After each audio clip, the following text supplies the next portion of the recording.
case, it can cross over to them, and it is actually their prerogative, the 20th Congress, to vote on this and to say that, no, we don't agree with it, there's no basis for it.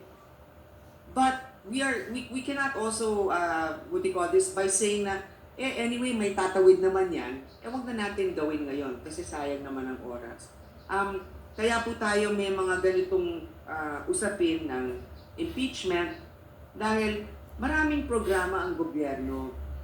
Pero ang mga programa na yan ay hindi mai-implementa ng tama kung ang mga namumuno sa atin ay hindi natin, halimbawa ay merong kakulangan. Kaya nga, di ba? Kasi magpapasa ka ng batas, pero kung halimbawa ang nakaupo sa isang posisyon ay hindi naman na maayos na na-implementa o nagagawa yung trabaho, baliwala rin yun. Kaya nga po, merong impeachment court para lahat ng duly elected officials are given a chance to defend themselves and also are held accountable. Now, again mahirap talaga patunayan ito, pero mahirap din gumawa ng desisyon kung hindi natin nakikita ang pruweba. So, sa akin, hindi ko masasabi guilty or not guilty sapagkat wala pa nga pinipresenta. To remand it, bakit i-remand para sa akin, kung dahil lang sa desisyon na hindi natin alam kung ano magiging desisyon ng mga papasok na members of the 20th Congress. We are talking about the 19th Congress, and I just want to make sure that whatever mandate I have left to perform in this 19th Congress, I am able to deliver and comply with. That's all, Mr. Presiding Officer.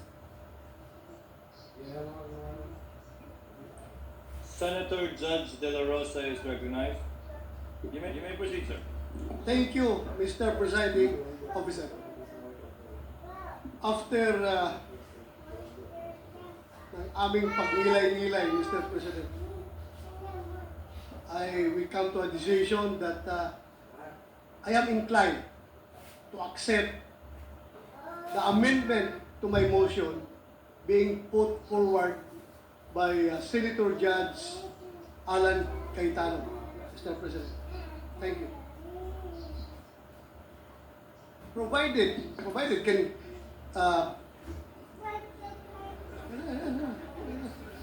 Before Senator Judge Pimentel stands up, let's allow Senator Judge De La Rosa to finish. provided that Senator Judge Cayetano can elucidate this body once again, Mr. President, about his proposed amendment. Thank you, Mr. President. Sir Parliament, the status of the hearing is that the movant has expressed his intention to possibly amend this original motion that we are acting on at the moment via a debate. So may the Honorable Senator Judge Cayetano state the amendment to the motion and what the motion will now be. Thank you, Senate President, Mr. Presiding Officer. Siguro, Mr. President, bago ko i-restate, kasi yung confusion whether remanding is dismissing. Kasi ang sinabi ko po kanina, tatlo ang action na pwede natin gawin. Ituloy as is, i-remand o kaya i-dismiss. Dismissal is tantamount to an acquittal for this year. So that means next year ka na pwede mag-file. Pero pwede kasi once a year pwede kang mag-file. And to clarify, I'll not debate with Senator Grace po, but my understanding kasi ma'am, to a kapwa Senator Judge, tama yung binasa mong case if yung naunang mga final ay hinir nila. Tapos anong pinadala nila dito? In this case kasi ang allegation, yung tatlong final, isinisan tabi nila eh. Hindi nila pre-process, hindi pinadala sa Speaker's Office, hindi pinadala sa Rules Committee o Justice Committee, hindi ni-report out as the Constitution says. And there's a legal maxim kasi that what you cannot do directly, you cannot do indirectly. So, kung magiging ganyan ang sistema ng House of Representatives, all you have to do is keep accepting impeachment throughout the year, kahit 1,000, and then pick one that you like and then i-forward sa atin. that will violate the Constitution na dapat isang complaint lang. So ang allegation kasi dito is that they did not follow their own rules. But sang-ayon ako sa iyo at kay Senator Win Gatchalian na are we all ready to look into that tonight and debate? Even tomorrow. Even tomorrow.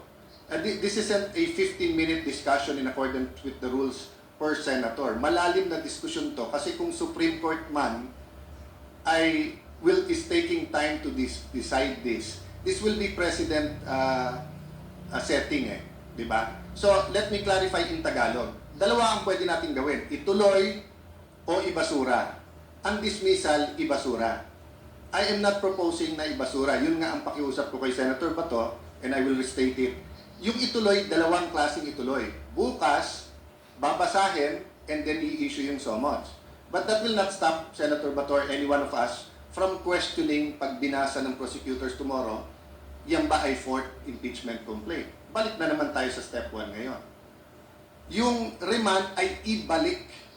Ibalik sa House at and maybe I can state it, Mr. President, no? So, ang akin pong amendment ay ibalik sa House at ipa-certify sa House na number 1, including the circumstances, na hindi nila violate yung Constitution in entertaining more than one impeachment complaint in 1 year. Number 2, na interesado silang ituloy ang impeachment complaint. At pangatlo,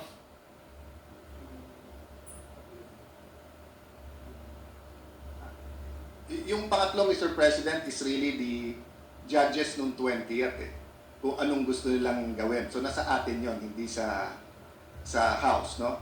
Ang problema, Mr. President, hindi ang 19th Congress ang sasagot nito, yung 20th Congress. Kasi kahit sumagot bukas na gusto nilang tumuloy at i-certify nila, paano kung yung 20th Congress ibalik naman? So I'm open to an amendment to my amendment. I'm just saying I think there is wisdom now in not dismissing it. And there's nothing lost na ibalik ito sa Kongreso at ayusin nila yung isasubmit sa atin. Re-reiterate ko yung sinabi ko po kahapon o nung isang araw. Hindi natin kasalanan na last day of session, February 5. Marami po tayong kasalanan, hindi tayo naghuhugas kamay. Pero hindi natin kasalanan na last day final, na yung pang-apat ang final, at nag-eleksyon habang final. So, that is why there is wisdom in remanding it rather than dismissing it or rather than ituloy natin bukas as if walang nangyari. Just a last point. I don't agree totally with Brother Robin na hindi natin ginawa yung legislative agenda, yung mga ipapasa. Pero nakita naman po natin, BICAM report na lang po The reality is, kung tutuloy natin yung debate until 10, 11 tonight, pagdating natin bukas mag-impeachment court, lahat ng mga BICAM na yon balik to square one at marami doon ay sayang. Pwede na talagang i-take up kaagad-agad, Mr. President. So the amendment to is instead of dismissing, is ibalik sa Kongreso and then subject to style, no? I-certify ng Kongreso na hindi nila nilabag ang konstitusyon in more than one filing, and number 2, na interesado silang ituloy at sila yung nakatak ng prosecutors nila, Mr. President. Just to clarify, yung binabanggit po ninyo, Ginoo, na interesado pa at gusto pang ipursige ng Kongreso, ang impeachment complaint na ito ay tumutukoy sa 20th Congress, hindi ng 19th Congress. In my opinion, Mr. President, kasi kahit sumagot ang 19th na they're interested, they cannot bind the 20th Congress. In that regard, the Chair agrees because the Chair has been saying from the start of these proceedings since late February that the trial will be conducted by the 20th Congress. Given the lateness of the hour that the impeachment complaint was filed, the most that the 19th Congress can do would be to issue summons and require the Vice President to answer the charges against her and such other orders that we can make in the 19th Congress that may be used by the 20th Congress once it proceeds to trial. Pero tulad po ng binanggit nyo, tatawid ito tatawid ito, hindi rin paniniwala ko. At kung may mga pag-uutos man tayong gagawin, kaugnay niyan, makakadagdag yun sa argumento na ito'y tatawid sa 20th Congress. Having said that, the chair, the presiding officer, has every intention of issuing summons at the end of these proceedings.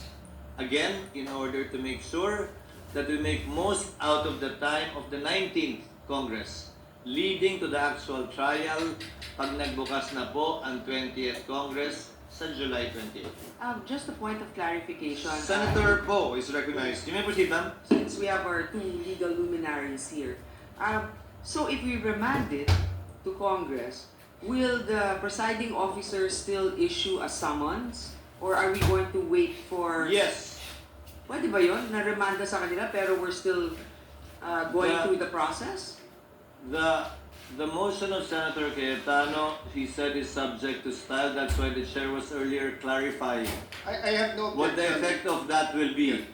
Mr. President. Because again, the intention of the presiding officer before we end the proceedings in the 19th Congress is to issue summons. Yeah, Mr. President. Okay, So no, no, perhaps, no, so no. perhaps. What is the goal, Mr. Allow the Presiding? presiding officer to finish, Yeah. Your Honor.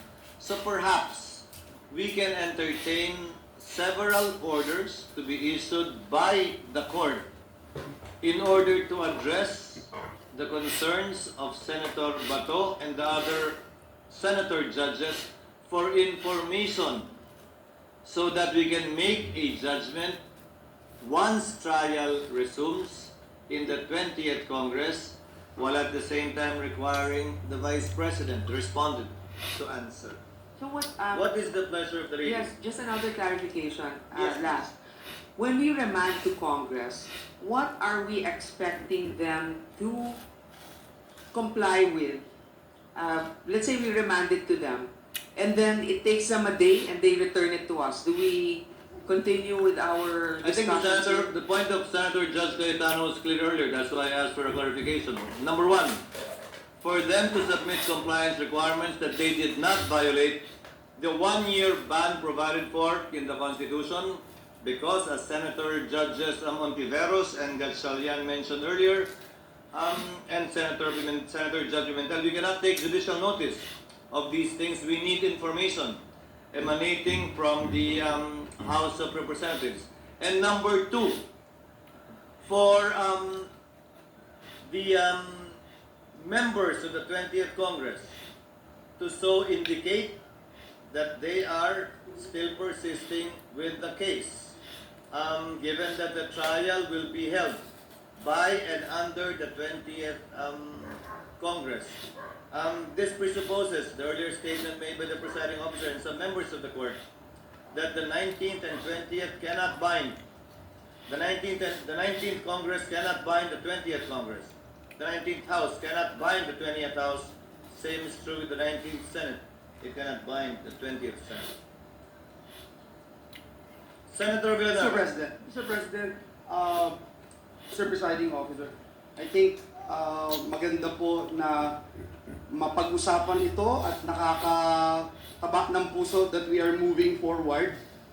Ako po hindi isang abogado at alam ko po na ang impeachment proceeding ay sui generis, a class of its own, and I am more than willing to be schooled by our legal luminaries here in this August chamber, Mr. President. Unang tanong ko po sana kanina at sinagot ko po kaagad ng ating kasamahan, Senator Judge Alan Cayetano, hindi po tantamount to dismissal ang remanding.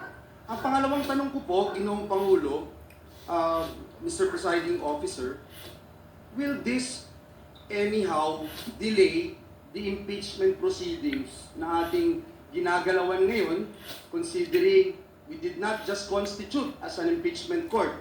Tayo po ngayon ay nag-convene na as an impeachment court. Hindi po ba ito madidelay?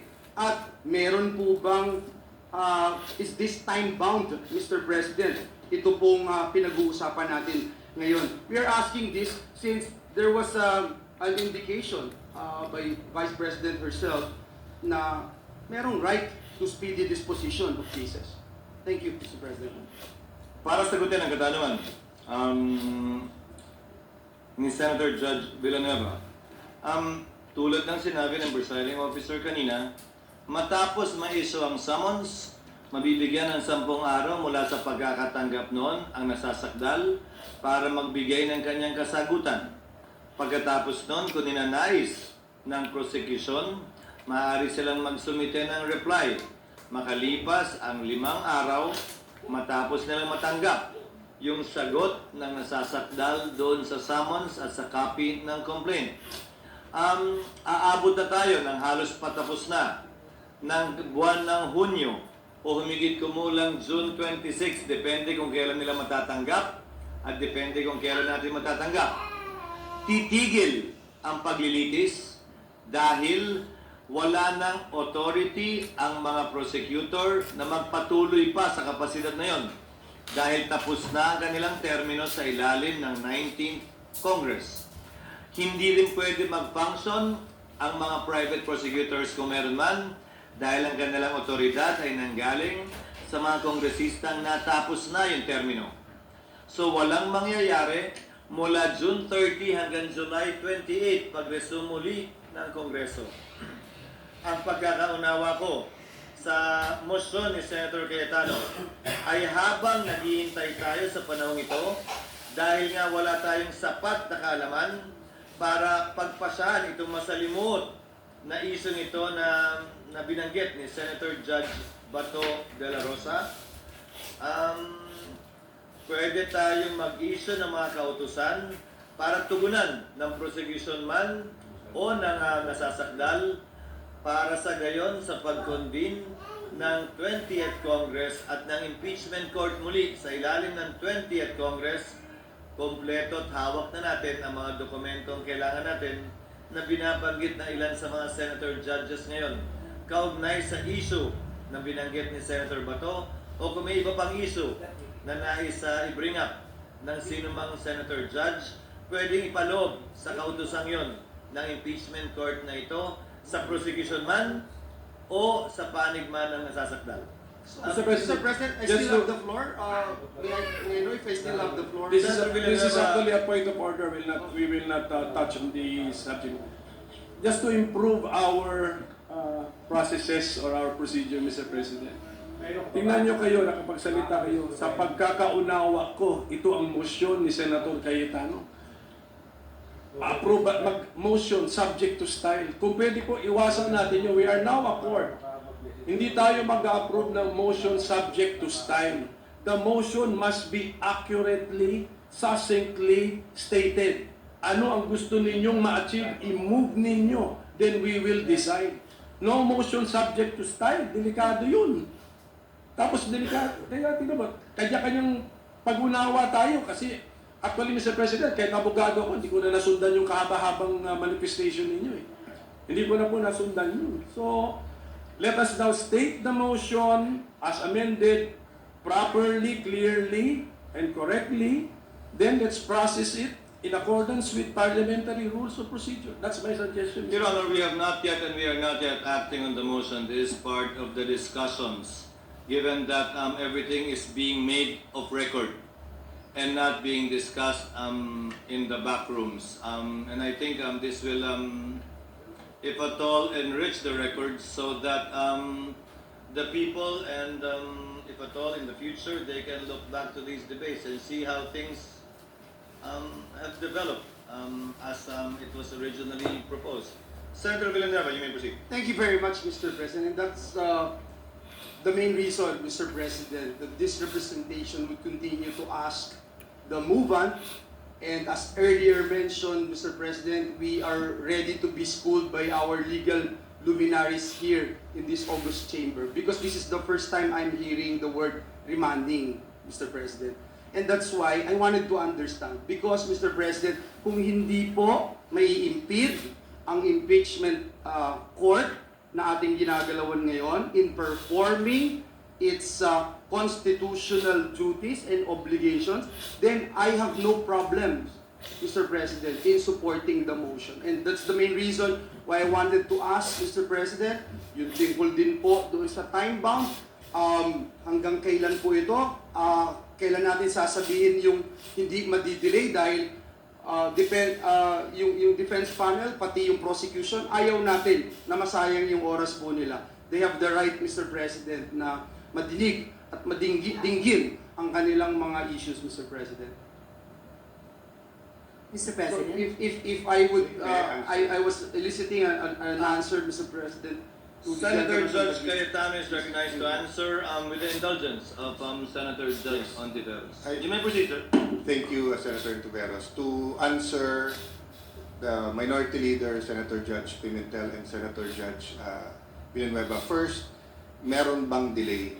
As far as I can see po, wala. Kasi kapag tinuloy natin tomorrow yung reading, i-issue nyo rin naman yung summons, 10 days, possible reply, 5 days. So 15 days plus 11, June 26. Very basic din po sa mga West na mas gusto nilang sila mismo nakakakita sa sagot ng mga witnesses because hindi lang yung salita ng bibig, pero yung body language o yung actions. So even if we're going to have a trial on 26, ako sasabihin ko, 26 tapos magsususpend tayo ng 30, magpapalit tayo July or August tayo magpapalit ng 12. So I think it would be wiser na yung 24 na ang mag-hear talaga sa August. Bagkus, tingin ko lalong bibilis. Bakit? Because kapag ka ang issue mo, whether unconstitutional yung articles of impeachment, mahabang diskusyon yon. So by returning it to the House of Representatives, you're giving them the opportunity to make it very clear. It's akin, Mr. President, to certification, to certify non-forum shopping.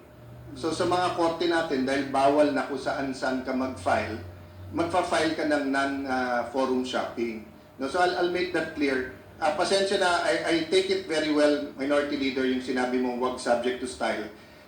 It was because I was using our two official languages, Filipino and English, in explaining. That's why subject to style. No? The last thing I want to answer is that I don't think there is anything anomalous about returning it to the House but yet issuing the summons. It's not usual, but it's not anomalous. Why? If we send it back to the House for them to certify, pinadala mo rin naman yung same articles sa defendant or sa Vice President para sagutin. So pagbalik natin ng July or August at sinabi nila hindi na sila interesado, for the record na yung sagot ng Vice President. Kung sinabing tuloy, yun din naman yung sagot. Kasi hindi po natin sinasabi na pag niremand o sinaole o binalik sa House of Representatives, ay pwede nilang palitan yung articles of impeachment. Hindi nila pwedeng palitan. Yes. Ang pwede lang nilang gawin ay i-certify nga at ibigay sa atin yung circumstances para hindi na tayo mag-judicial notice, hindi na tayo magsupina. So kung nandito sa harap ko ngayon yung prosecutors at sinabi lang, walang violation to, tatanungin ko pa sila isa-isa, kailan pinail yung una, kailan pinail yung pangalawa, totoo bang hindi tinanggap, totoo bang ganito. Pero pag binigay nila sa atin na certified na, no? Meaning pinirmahan nila at pinirma ng mga may hawak ng dokumento, we can decide based on that and it will give us time. So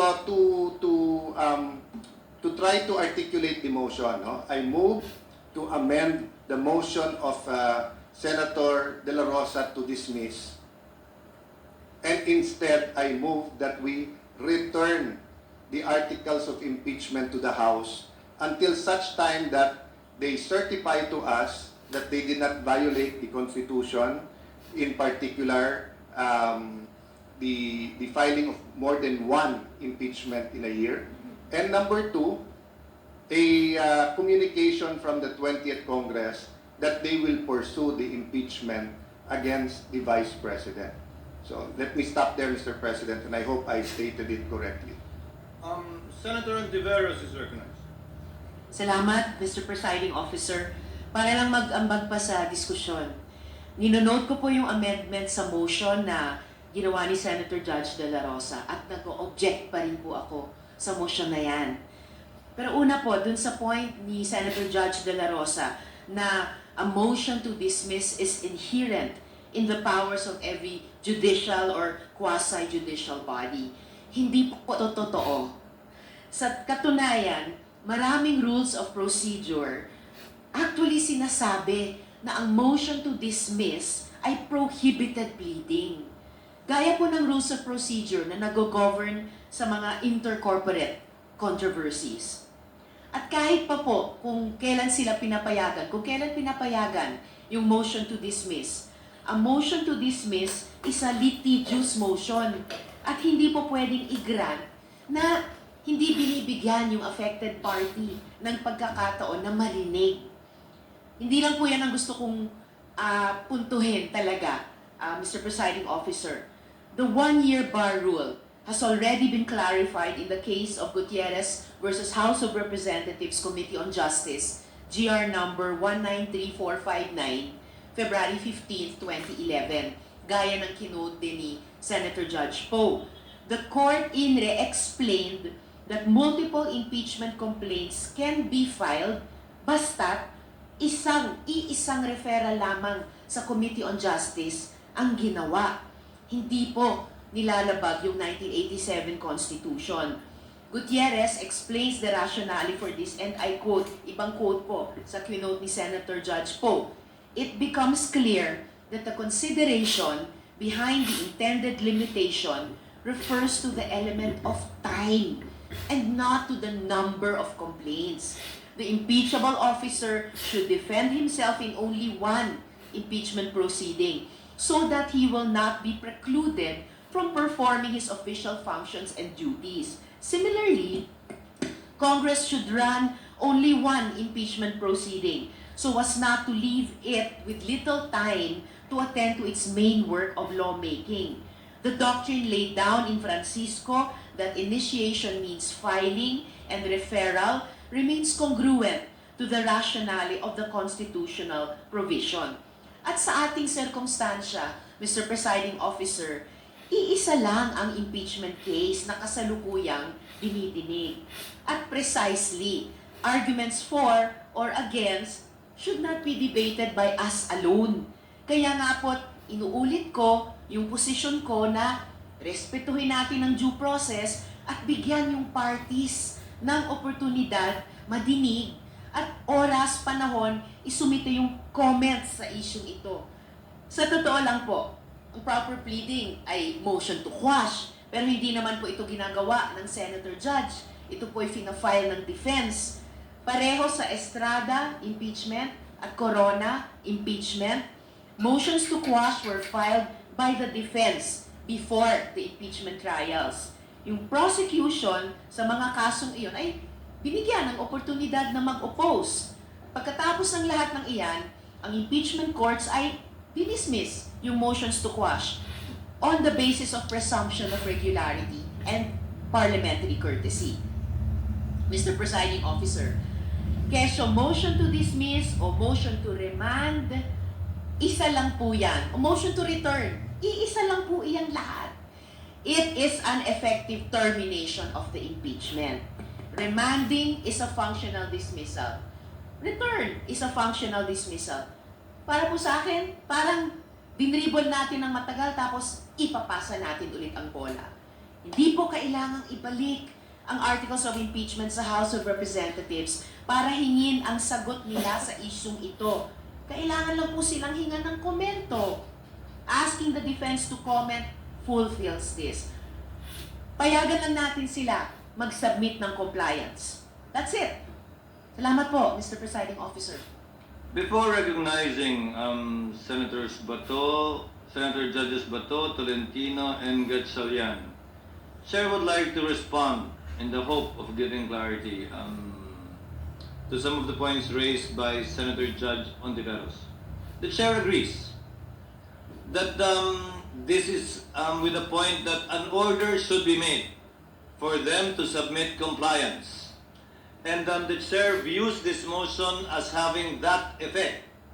Because as the Chair said earlier, the presiding officer said earlier, this will not and does not constitute a dismissal because afterwards, after we settle this issue, and I think Senator Judge Cayetano also clarified that, the same is true with Senator Judge Villanueva, this is in no way a dismissal because we will be issuing samples after this. as stated by the chair already earlier, I think it would be a mischaracterization as to the intent of the court that is the desired effect. The desired effect or the effect of this would be for orders to be issued to the House of Representatives to comply with the 2 points raised by Senator Cayetano and for the issuance of summons to proceed thereafter. Hence, that proves that this is not a dismissal in any shape, size, or form. Senator Trentino is recognized. Mr. President, Mr. Presiding Officer, just for the record, I heard something about the lack of President relative to dismissal. Noong pong nakaraang taon, nagkaroon po ng impeachment case si Secretary Alejandro Mayorkas ng U.S. Department of Homeland Security. Case was dismissed without holding a full trial, Mr. President. So marami pong sinasite na instances dito sa U.S. Senate, pero that's the latest, Mr. President. No full trial conducted. Voting was done along party lines with a score of 51-49, and Secretary Mayorkas of the U.S. Department of Homeland Security's case, he was acquitted. Just for the record, Mr. President. Senator Judge Gatchalian, thereafter, Senator Judge De La Rosa. You may proceed, sir. Thank you, Mr. Presiding Officer. Mr. Presiding Officer, una-una, papasalamat po kay Senator Judge Alan Cayetano sa napakalinaw niyang explanation kanina. At marami ho siyang sinabing punto na intindihan ho natin. Pero, Mr. Presiding Officer, sa pagkaintindi ko, kung hindi naman po makakadelay ang pagre-remand, bakit hindi na lang ho natin ituloy yung trial proper at doon na ho natin pag-usapan ho ito? Ako ho, hindi naman ako nag-o-object sa remand. Hindi rin ako nag-o-object sa dismiss kung maganda po yung argumento. Pero nakikita ko, ilalabas rin ho ito ng defense team sa kanilang presentation. At dito ho natin makikita mabuti yung ebidensya, yung argumento, at maririnig rin ho natin sa kabila, sa prosecution team, kung ano yung kanilang argumento. Dahil kung ito ay ibabalik ho natin by remanding, I'm sure isa-certify rin ho nila na ito ay constitutionally sound. So doon na lang ho natin sana pakinggan sa trial proper dahil magkakaroon ho tayo ng oportunidad na tanungin ho sila. Magkakaroon ho tayo ng oportunidad na diretsyang matanong ho sila at kausapin. Kaya nakikita ko ho na by entering into this trial proper, mas magiging transparent, mas magiging fair, at higit sa lahat, ang due process ho, ma-exercise ho natin. Pero naintindihan ko po yung explanation ho ni Senator Judge Alan Cayetano. Pero para sa akin po, ulitin ko, ito po para sa akin ay premature na pag-usapan ho ngayon dahil hindi pa ho natin nakikita yung dokumento. At mas maganda ho na mabigyan po ng oportunidad both sides, the prosecution and the defense, na ipakita yung kanilang mga argumento. Maraming salamat, Mr. President. Thank you. After Senator Bato, may the presiding officer suggest that we proceed to a vote, given that we have adequately deliberated on the matter. Senator De La Rosa is recognized. You may proceed. Correct, Mr. President. That is what I am about to manifest before this August chamber. That so much explanations and discussions and debates have been made. Can we please divide the House in order to rule on my motion, Mr. President? Senator, before acting on the motion of Senator Judge De La Rosa, Senator Judge Pimentel, you may proceed, sir. Yes, Mr. President. So, meron na palang properly stated motion. Medyo mahaba-haba din yun. And Senator Cayetano, I believe, stated it earlier. yes, and the word is return. So, sabi ko nga, kung ang synonym ng forthwith ay immediate, may synonym din po ang dismiss. Yan po ay remand at saka return. Lalo na kung makita natin that the return is not necessary to achieve the goals of the Senate President. Let's just do what the Supreme Court does when it has a case. Let's issue an advisory. Okay. Bigyan natin ng summons para kay impeached officer. Mag-advisory tayo sa House Panel of Prosecutors. In addition to the answer filed by the impeached officer, anticipate na natin yun. Answer the following questions raised during the hearing of the Senate as impeachment court. Anong date ngayon? On June 10. And then we can even write down the questions that we want them to answer. It's addressable by an advisory. Hindi ko nakikita bakit dinadala kami sa dismissal, remand, return, whatever is the term, Mr. President. Hindi ko alam bakit kailangan tayo, bakit na tayo namimilipit na ipasok ang isang word that is a synonym or can mean dismissal. I do not understand when a mere advisory can help the court, Mr. President. That's all I want to say. Senator Bato has a motion. Do you want to say? Senator Bato is recognized. Mr. President, that is why we are going to put this into a vote to settle everything. Before acting on the motion of Senator De La Rosa for the clarification of some of our colleagues, the motion of Senator Cayetano is to quote return Mr. President, to the House the issues raised by Senator De La Rosa for the purpose of issuing an order that will require compliance with a one-year ban and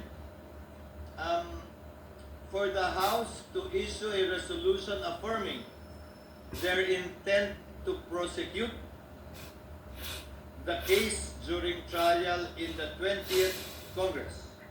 for the record, Mr. President, I changed the word remand to return, a non-legal term, to make it plain. So it is in no means a dismissal, Mr. President. Kung dismissal din lang, bumalik tayo sa original na Your Honor, just to emphasize that it isn't, and just to answer Senator Win na why remand, because the original motion was to dismiss, and I understand why they want it to dismiss. This is a compromise that I feel is both practical and idealistic, Mr. President. In my view, Mr. President. again, this will not constitute a dismissal, Senator Judge Pimentel, because as the presiding officer said earlier, we will be issuing summons. Why after- use dangerous words, Mr. President? At saka yung pag-restate mo, ang layo na sa return the issues ang sinabi mo. Wala ko narinig Please, yun. That's why, Mr. President, ganito na lang gawin natin. Mahaba-haba rin yung supposed to be accurately, clearly stated motion. Can we write it down? Can we flash it? Para makita na natin yung fixed wording. Because I never heard return the issues. Ngayon ko lang narinig sa presiding officer. Kaya magulo, sobrang gulo, Mr. President. Can we have the Honorable Cayetano restate the motion? Do you want it printed, Koko? Mr. President, I don't think magulo dun sa pabor eh. Magulo dun sa hindi pabor. Because I restated it already, Mr. President.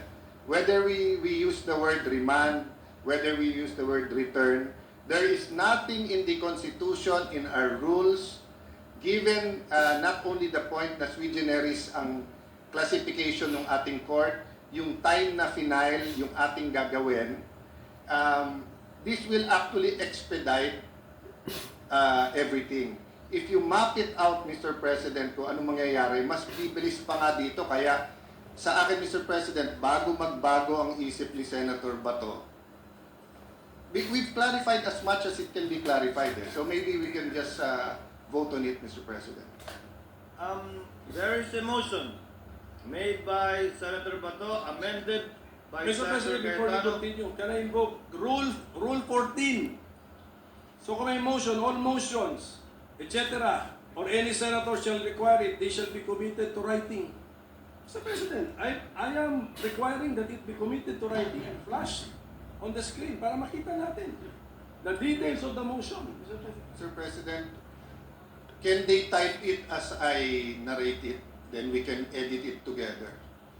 Then may I remind everyone that we're already in the period of voting, so it cannot be interrupted anymore. But no, it's in good. Nagtawag na siya. But we will follow. Tama yung motion mo, Mr. Minority Leader. So we will narrate it and so that it will be typewritten. Could the Secretary coordinate with Senator Cayetano now while I recognize Senator Judge Binay? What is the pleasure of Senator Judge Binay? Just one clarificatory question, Mr. Yes, Presiding Your Honor. Justice. Ano ang mangyayari dun sa complaint kung hindi tanggapin ng House yung pagsoli niya? Hindi po natin, ulitin ko po, hindi po sinosoli yung complaint in the stricted sense of the word dahil nga po, pagkatapos natin pagbotohan to, ano man ang mangyari, mag-i-issue po tayo ng summons para pasagutin. Ang pagkakaunawa ko sa layuning ito na kinaklarify na ngayon ay para utusan ng Kamara na magsumite ng paliwanag at compliance sa mga katanungan na ipinukol kanina ng ilang senator judges.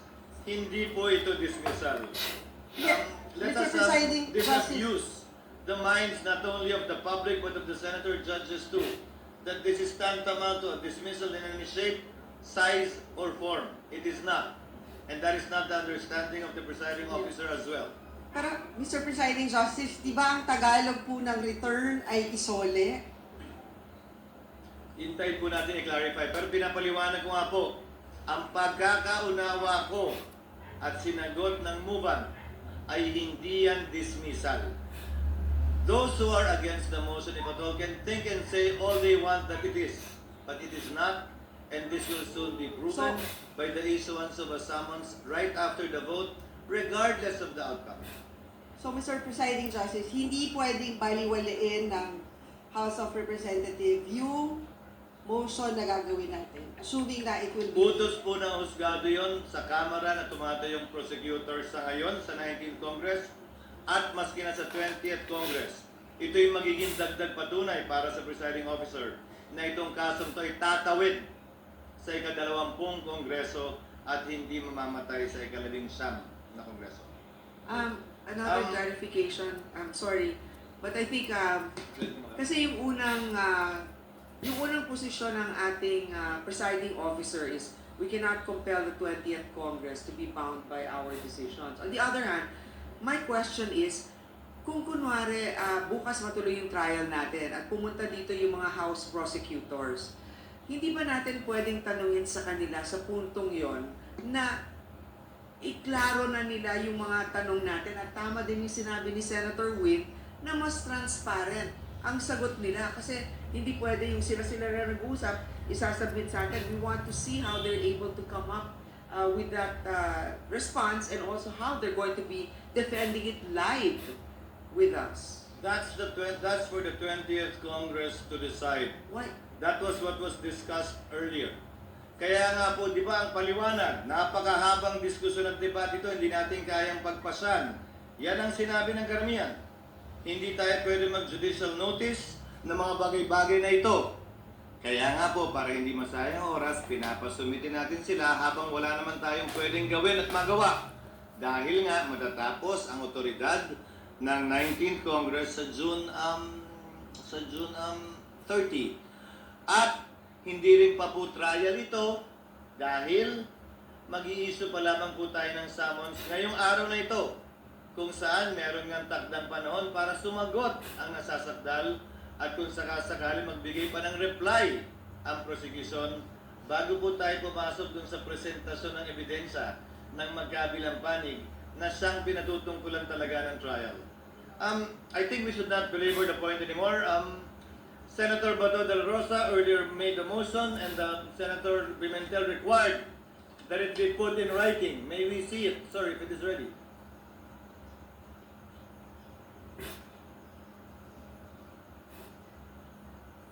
Lalabas.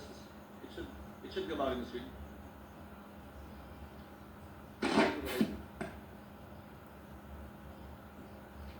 Mr. President, Session is suspended.